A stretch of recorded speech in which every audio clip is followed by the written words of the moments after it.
खोकून खोकून कोरडा झाला जर का घसा, मधातून चाटा हळद ज्येष्ठमध आणि आडूळसा.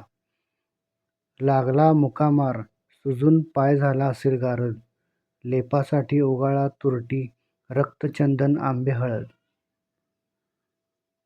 कोंड्याचा झाला आहे का डोक्यामध्ये साठा, केस धुताना लावा मेंदी शिकेकाई रिठा.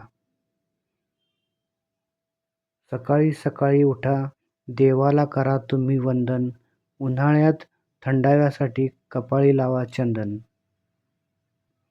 उन्हामध्ये राबून चेहरा झाला का सावळा गडद, कांती उजळण्यासाठी दुधातून प्या थोडी हळद.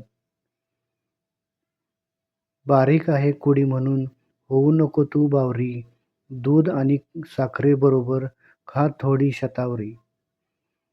पिकला जर एक केस होईल डोक्यावर चांदी, नैसर्गिक रंग आहे केसांना लावा मेहंदी.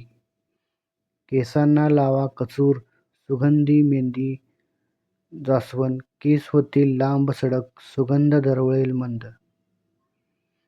गाणं म्हणण्यासाठी झाला आहात तुम्ही अधीर, गोड मधुर आवाजासाठी खा ज्येष्ठमध शंगीर.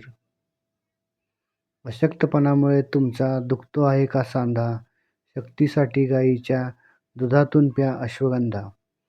पित्तप्रकोप झाला आहे पोटातून येत आहेत का कळा, पोटात घ्या आवळा हिरडा बेहडा म्हणजेच त्रिफळा.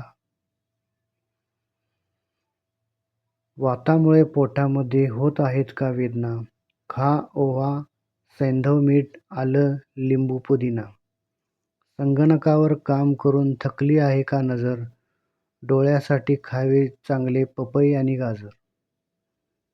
लहान वयामध्येच गोलमटोल झाला का तुमचा बेटा, जाडी कमी करण्यासाठी जरा कमी खा बटाटा. धूर धूळ प्रदूषणाचा झाला आहे आता कळस, शुद्ध हवेसाठी झाडे लावा कडुलिंब आणि तुळस.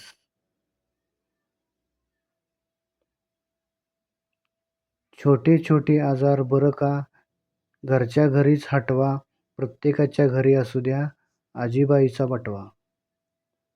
धन्यवाद.